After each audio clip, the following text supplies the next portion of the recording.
Hola mujer hermosa, buenos días, Dios te bendiga. Bienvenida a este devocional número 44 de Mujer Delicada y Frágil, en donde Dios nos irá transformando de ordinarias a virtuosas para su gloria. Amén. Bueno, vamos a orar para comenzar. Bendito Dios y Padre de nuestro Señor Jesucristo, Señor. Te damos gracias, Padre Santo, en esta preciosa mañana, Señor, por dejarnos ver la luz de un nuevo día, Padre. También queremos darte gracias, Padre, por el libro de Génesis que estamos estudiando, Padre, porque nos revela tu carácter, Señor. Señor, te rogamos, Padre mío, que nos ayudes a estudiarlo, Señor, a amarlo, a vivirlo, Padre Santo. Queremos, mi Dios bendito, Señor, ser modelos de tu palabra, Señor. Ayúdanos a modelar tu palabra para tu gloria, Señor, porque te lo pedimos en Cristo Jesús y para tu gloria, Señor. Amén. Bueno, vamos a leer Génesis capítulo 10, todo el capítulo 10. Amén. Así que si tiene su Biblia, ábrala en Génesis 10 y leamos. Dice la palabra del Señor así. Estas son las generaciones de los hijos de Noé, Sem, Cam y Jafet, a quienes nacieron hijos después del diluvio. Los hijos de Jafet, Gomer, Magog, Madai, Javán, Tubal, Mesec y Tiras. Los hijos de Gomer, Askenaz, Rifat y Togarma. Los hijos de Javán, Elisa, Tarsis, Kitim y Dodanim. De estos se poblaron las costas, cada cual según su lengua, conforme a sus familias en sus naciones. Los hijos de Cam, Cus, Mizraim, Fut y Canaán, y los hijos de Cus, Seba, Ávila, Sabta, Ramá y Sabteca, y los hijos de Ramá, Seba y Dedán. Y Cus engendró a Nimrod, quien llegó a ser el primer poderoso en la tierra. Este fue vigoroso cazador delante de Jehová, por lo cual se dice, así como Nimrod, vigoroso cazador delante de Jehová. Y fue el comienzo de su reino Babel, Erec, Acad y Calne, en la tierra de Sinar. De esta tierra salió para Asiria, y edificó Nínive, Rehobot, Cala y Resén entre Nínive y Cala, la cual es ciudad grande. Mizraim engendró a Ludim, a Anamim, a Lehabim y a Naftujim, a Pastrusim, a Casluhim, de donde salieron los filisteos, y a Caftorim. Y Canaán engendró a Sidón, su primogénito, a Et, al Jebuseo, al Amorreo, al Gergeseo, al Ebeo, al Araseo, al Cineo, al Arbadeo, al Semareo y al Amateo. Y después se dispersaron las familias de los cananeos, y fue el territorio de los cananeos desde Sidón en dirección a Gerar hasta Gaza, y en dirección de Sodoma, Gomorra, Adma y Seboim hasta Lasa. Estos son los hijos de Cam por sus familias, por sus lenguas, en sus tierras, en sus naciones. También le nacieron hijos a Sem, padre de todos los hijos de Eber y hermano mayor de Jafet. Los hijos de Sem fueron Elam, Asur, Arfaxad, Lut y Aram. Y los hijos de Aram, Uz, Ul, Geter y Mas. Arfaxad engendró a Sala, y Sala engendró a Eber. Y a Eber nacieron dos hijos. El nombre del uno fue Peleg, porque en sus días fue repartida la tierra. Y el nombre de su hermano Joctán. Y Joctán engendró a Almodad, Selef, Azar, Mabed, Gera, Adoram, Usal, Dicla, Obal, Abimael, Seba, Ofir, Ávila y Jobab. Todos estos fueron hijos de Joctán. Y la tierra en que habitaron fue desde Mesa en dirección de Sefar hasta la región montañosa del oriente. Estos fueron los hijos de Sem por sus familias, por sus lenguas, en sus tierras, en sus naciones. Estas son las familias de los hijos de Noé, por sus descendencias, en sus naciones, y de estos se esparcieron las naciones en la tierra después del diluvio. Amén. En esta parte de la historia de la Biblia, el diluvio ya había pasado, como ya hemos visto. La tierra está comenzando a llenarse de nuevo con gente nueva, y aquí en el capítulo 10 miramos lo que se conoce como la tabla o la lista de naciones. De los 70 primeros descendientes de los hijos de Noé, salen todas las razas e idiomas del mundo. Canaán al día de hoy es Israel. Algunos de los descendientes de Cam, los cananitas, se establecieron en esa región, y Dios los mandó exterminar por su gran perversión y maldad. Su pecado era muy grave. Pero eso sí, antes de mandarlos exterminar, Dios les dio por muchos años la oportunidad de arrepentirse, oportunidad que no tomaron en cuenta y no aprovecharon. Hay un dicho que dice, en guerra avisada no hay muertos. Dios nunca manda juicio sin antes haber advertido de ese juicio y darles la oportunidad de enmendar sus vidas. Amén. Eber significa cruzando, nombre adecuado para un pueblo que comenzaría con Abraham dejando su tierra, Ur de los Caldeos, para ir a una tierra que no conocía, pero que por fe en Dios obedeció y fue a donde Dios lo dirigía. Ese pueblo que comenzó con Abraham después sería liderado por Moisés, que los dirigiría a cruzar para llegar a la tierra que Dios les había prometido. Así que de Heber salieron los hebreos, el pueblo escogido de Dios y por Dios. Amén. Hasta aquí lo que hemos leído desde Génesis 1 hasta ahora es fundamental porque es la base de la creación y de la humanidad. Nosotros leemos muy rápido, aun cuando leemos despacio, ¿verdad? Pues pasaron años entre Adán y Noé, años en los cuales la mayoría no pensamos. Y si no pensamos en este transcurso de tiempo que no se registró en la Biblia porque su editor, el Espíritu Santo, no quiso registrarlo, podríamos caer en el error de malinterpretar la Biblia o simplemente de no entenderla. Génesis es un libro que se debe leer primero, así normal, y luego se debe estudiar, leerlo estudiándolo, con lápiz y papel en mano, y de ser posible también una calculadora. Si no tenemos calculadora, bueno, usemos la que Dios nos dio, ¿verdad? Nuestra cabecita para que podamos ver y calcular cuántos años pasaron entre un evento y otro. Eso nos ayudará a entender mejor las cosas, ¿verdad? Mejor la palabra de Dios. En el principio de Génesis vimos que Dios hizo todo con el poder de su palabra. Él dijo y fue hecho. Amén. Vimos también que Dios es autoexistente. Nadie lo creó. Él existe desde siempre. Él no tiene principio ni fin. Él creó todas las cosas. Él no depende de nadie ni de nada. Y aprendimos que todo lo que tenemos es de Él. Amén. Dice Romanos 1, 19 y 20. Porque lo que de Dios se conoce les es manifiesto, pues Dios se lo manifestó. Porque las cosas invisibles de Él, su eterno poder y deidad, se hacen claramente visibles desde la creación del mundo, siendo entendidas por medio de las cosas hechas de modo que no tienen excusa. Amén. La palabra de Dios es tan reveladora y tan clara que el hombre no tiene excusa para no entender que debe volverse a Dios. Amén. Hubo muchísimos detalles que Dios no nos deja ver porque a Él no le parecieron importantes, pero sí deja bien claro y registrado su santidad. Amén. Por medio de toda la Escritura podemos ver la santidad de Dios y lo vamos a ir viendo conforme vayamos leyendo toda la Biblia. Usted lo va a ver ahí. Dios se muestra a sí mismo como un Dios que no pasa por alto el pecado y nos deja ver también su ira en contra del pecado. La rápida secuencia de eventos que nos pasan de la creación a la caída y luego al diluvio nos enseñan que Dios es santo y que su santidad le impide ignorar el pecado que cometen nuestros primeros padres y el pecado del mundo de los días de Noé, lo cual lo llevó a tomar la decisión de acabar con ese mundo por medio de ese horrendo diluvio. Adán y Eva pecaron, ¿y qué sucede? Dios los saca, los echa fuera del Edén. Así también el diluvio es una historia de juicio y santidad. De juicio porque Dios les dio la oportunidad de arrepentirse y volverse a Él, y no quisieron. Así que Dios tuvo que exterminarlos. Solo salvó al justo Noé y a su familia. La idea de Dios con este santo juicio era mostrar su santidad y su aborrecimiento al pecado. La tierra llena de agua era una expresión de Dios en contra del pecado de los hombres, de toda la gente. Y aún después de aplacar su ira, cuando Noé ofrece sacrificio en gratitud a Jehová, Dios acepta su sacrificio, pero vuelve a hacer referencia a la maldad de los hombres. Despuésito ahí del diluvio, antes que se multipliquen, mire lo que dice Génesis 8:21.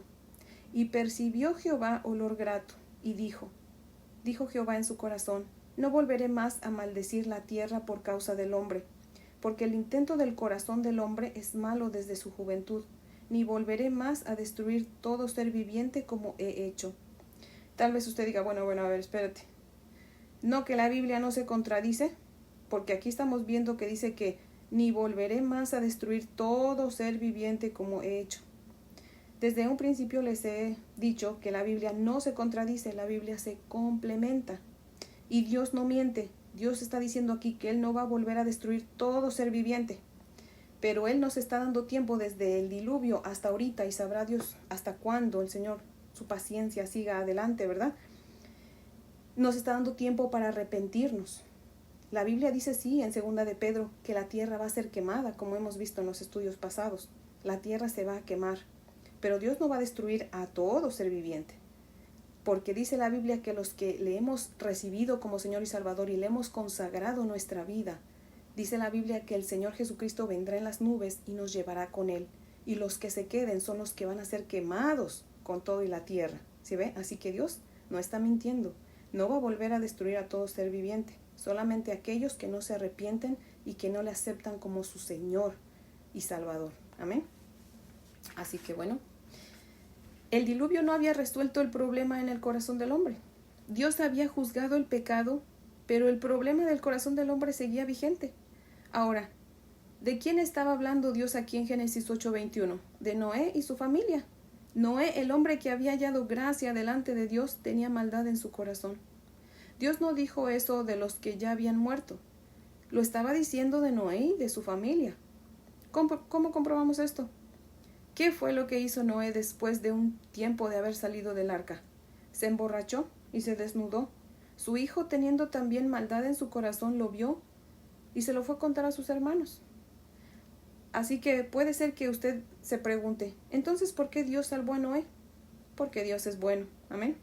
Noé era justo, estaba de acuerdo con Dios en todo, pero no era perfecto.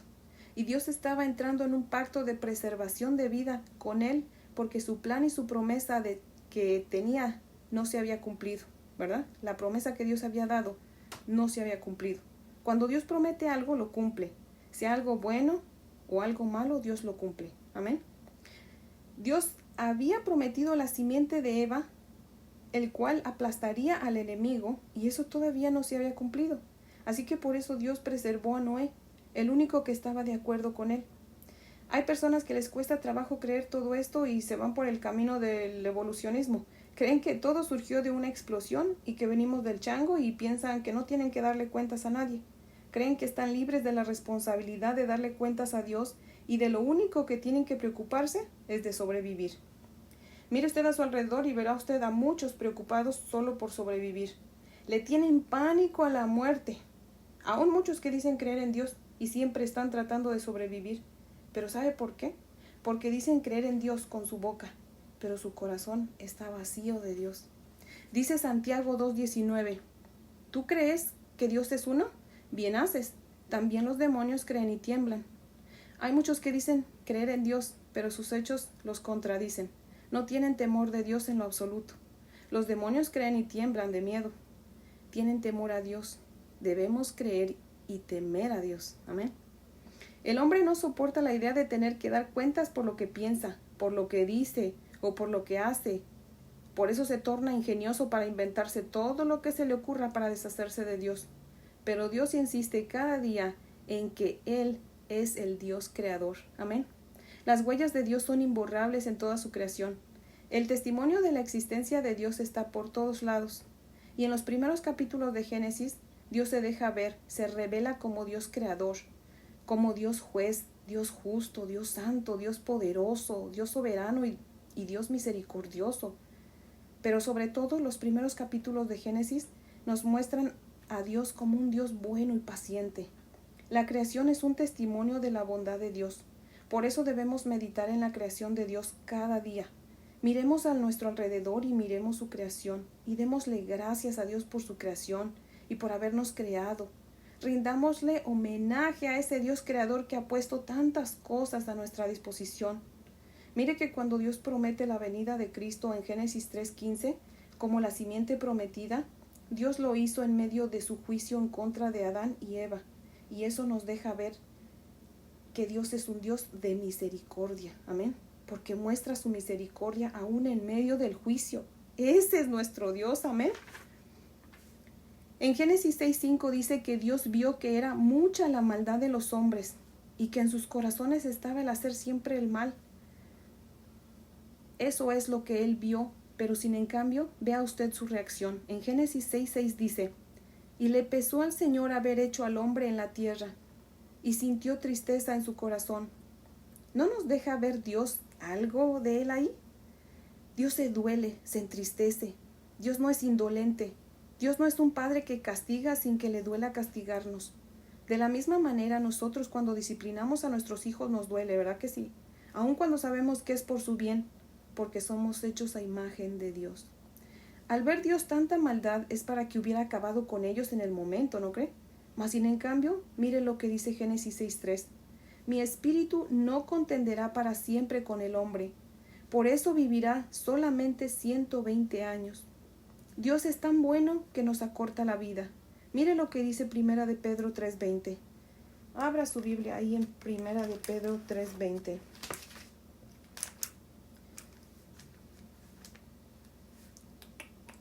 Primera de Pedro 3:20 dice la palabra del Señor así.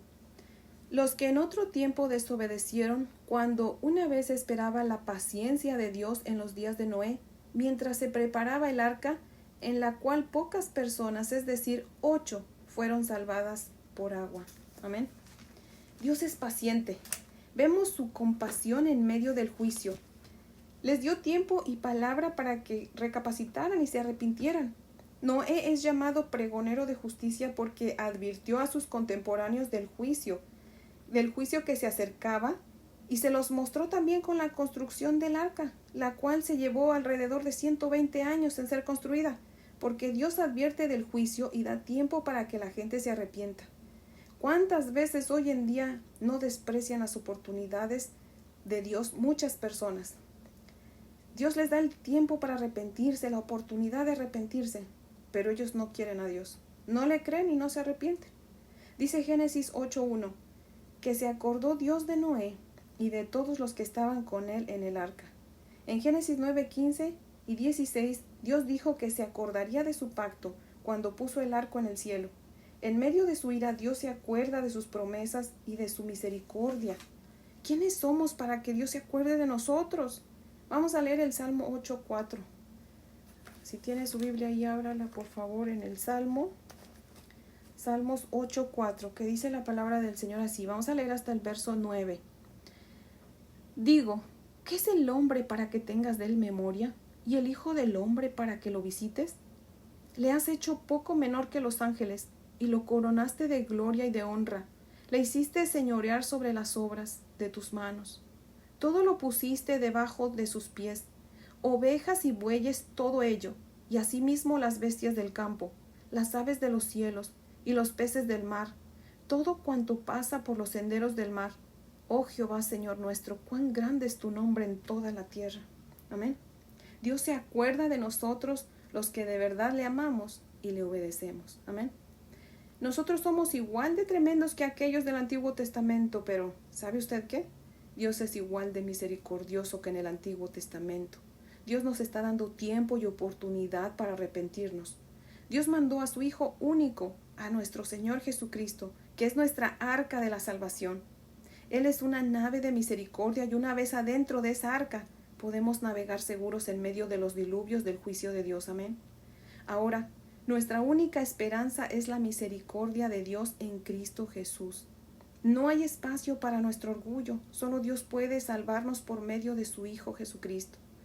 Dios, en la totalidad de su palabra, muestra su poder, su santidad, su misericordia y su soberanía. ¿Qué significa que Dios sea soberano? Significa que Él gobierna todo el universo, lo que a su vez significa que Dios hizo todo. Él es dueño de todo y tiene autoridad sobre todo. Amén. Él tomó la decisión de hacer todo lo que hizo y de no hacer lo que no quiso. No hay quien pueda criticar a Dios por lo que hizo o por lo que no hizo. Dios es quien pone las reglas del juego. Nuestra opinión no importa. Dios no pidió opinión para mandar el diluvio, porque no necesita hacerlo. Dios no necesita el consejo de nadie. Su poder es absoluto en todo el universo. Amén. Tal vez usted diga, pero a mí no me gusta cómo actúa Dios. Bueno, lo siento mucho, pero su opinión ante Dios no tiene valor, ni la suya, ni la mía, ni la de nadie. En la Santa Escritura muchas veces cuando los siervos de Dios oraban, se referían a Dios como Dios creador del cielo y de la tierra. Y aquí le voy a dejar una lista de versículos para que lo confirme. Así que si tiene por ahí un lápiz y un papel para apuntarlos, es Isaías 37:16, Segunda de Reyes 19:15, Génesis 14:19, Segunda de Crónicas 2:12, Salmos 115, verso 15, Salmos 121, verso 2, Hechos 14, verso 15 y Mateo 11, verso 25. Pero usted puede buscar y encontrar más, ¿eh? ¿A qué voy con todo esto? A que si Dios es creador y nosotros somos su creación, entonces debemos obedecerle y someternos a su señorío, ¿no cree? Mire lo que dice Juan 19:10. Vamos a leer Juan capítulo 19. Juan capítulo 19, verso 10. A ver si ya lo tiene. Ok. Juan 19:10 dice: Entonces le dijo Pilato: ¿A mí no me hablas? ¿No sabes que tengo autoridad para crucificarte y que tengo autoridad para soltarte? Respondió Jesús: Ninguna autoridad tendrías contra mí si no te fuese dada de arriba. Por tanto, el que a ti me ha entregado, mayor pecado tiene. Imagínese, amén. Esa es palabra de Dios. Si Pilato, que era un gobernante que vio cara a cara a Dios, porque Jesús es Dios, amén, pensó que él tenía el poder sobre Jesús, y Jesús le dijo: no te equivoques. Yo estoy en control. Yo pongo mi vida y yo la vuelvo a tomar, amén. Tú no eres nadie, cuanto menos nosotros. No somos nadie para no someternos al señorío de Dios. De la misma manera que un niño le cree a su mamá todo lo que ella le dice, así debemos nosotros creerle a Dios, aun cuando los demás digan lo contrario. Eso es a lo que Jesús se refiere en Mateo 18:3 cuando dice: De cierto os digo, que si no os volvéis y os hacéis como niños, no entraréis en el reino de los cielos. Amén. Debemos creerle a Dios como un niño le cree a sus padres. Amén. Así que en esta mañana, como siempre, le ruego que si usted todavía no ha venido a los pies de Cristo, usted no le ha consagrado su vida, usted no está segura de ser salva, hoy sea el día de su salvación. Venga a Dios en arrepentimiento y fe.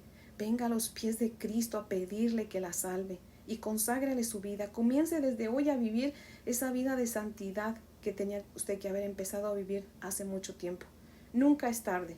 El resto de nuestra vida que sea para servirle a nuestro Señor Jesucristo, quien dio su vida por nosotros. Amén. Así que le animo, le ruego que por favor venga a los pies de Cristo. Sálvese, porque esta tierra se va a quemar. ¿Ok? Así que les invito a orar. Inclinemos nuestro rostro. Poderoso Señor, Dios creador del cielo y de la tierra, de todo lo visible y lo invisible, Señor. Seguimos aquí rendidas a tus pies, Padre, adorándote, Señor, porque tú eres Dios, el único Dios verdadero, y adorando también, Señor, a nuestro precioso Salvador Jesucristo, por abrirnos la entrada a tu santa presencia, Señor. Padre, gracias por tu palabra que nos da vida, Señor. La suma de tu palabra es verdad. Toda tu palabra es verdad, Señor, y nosotros la creemos. Y por eso queremos vivirla, Padre. Señor, gracias por habernos escogido desde antes de haber nacido para que fuésemos tuyas, Padre. Te damos gracias, Señor, en el poderoso nombre de nuestro Señor Jesucristo. Amén. Mujeres hermosas, pues espero que este fin de semana, porque hoy es viernes, que meditemos en la palabra poderosa del Señor y estemos dispuestas a todos los días someternos a su señorío, a su autoridad, y dejarlo a Él, que sea Él quien gobierne nuestras vidas, ¿verdad? Así que rindamos nuestra vida al Rey de Reyes y Señor de Señores. Amén. Así que bueno, las dejo. Que tengan un fin de semana muy bendecido y las espero el lunes para ver qué Dios tiene para nosotras. Amén.